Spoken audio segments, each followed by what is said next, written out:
so guys हैन हामीले चाहिँ अहिले लिची टिपिसकेका छौं ल हामी 82 सालको लिची चाख्दैछौं है त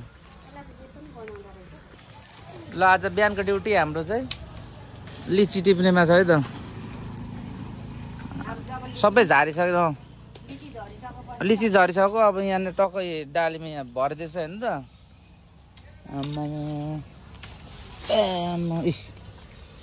आज लिची सबै बोटको लिची झार्ने शनिबार आज छुट्टीको दिन लिची टिप्ने काम मान्छेले चाहिँ धेरै टिप्नु भयो कि कसले सविताले धेरै टिप्यो होला खतरा बोट सानो भयो भने डोको भरि फलेछ है यसपालि उतापट्टि सिङ्गे बाँकी नै छ ए उतापट्टि ओहो ल ल कति लिची त ल यसपालि 8-10 हजारको लिची फलिसकेछ हाम्रो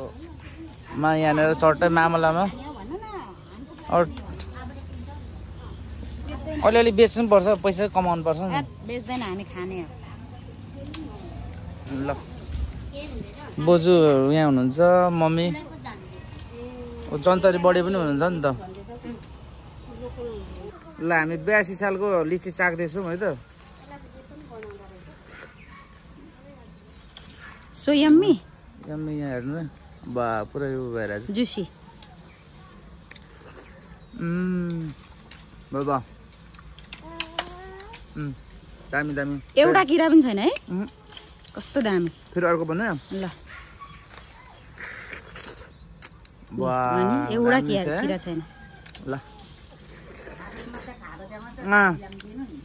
82 सालको लिची यस्तो मिठो रहेछ त हाम्रो मामा घरको हो भन्नु न ल बाई सो गाइस हैन हामीले चाहिँ अहिले लिची टिपिसकेका छौं हैन लिची एकदम बोट खाली भइसकेको छ हामीले एक झोला जति लिची खाइसकेका छौं हैन अनि यहाँ मेरो बोजूले चाहिँ भागभण्डा लाउँदै हुनुहुन्छ आमा मेरो बोजूले कस्तो हुनुहुन्छ नि मेरो बोजू मायालु दयालु सबैलाई बाँड्दिन अरे एक कोठा ठ्याक्कै कोठा भएको छ चकाचक लिची नै लिची सबै लिची है आमा लिची रे यी सोधिदिउँ कि क्या हो म त यार बोजू लिची मारी लडिदिउँ कि क्या म लिची नै लिची बाफ सानो छ है बाफ रे बाफ लिची लु कसलाई के चाहिन्छ खाऊ है लिचीको सिजन मगाउनु यहाँ अलिअलि यसो बिक्री पनि गर्नु पर्यो यसो पैसा पनि आज शनिबारको दिन है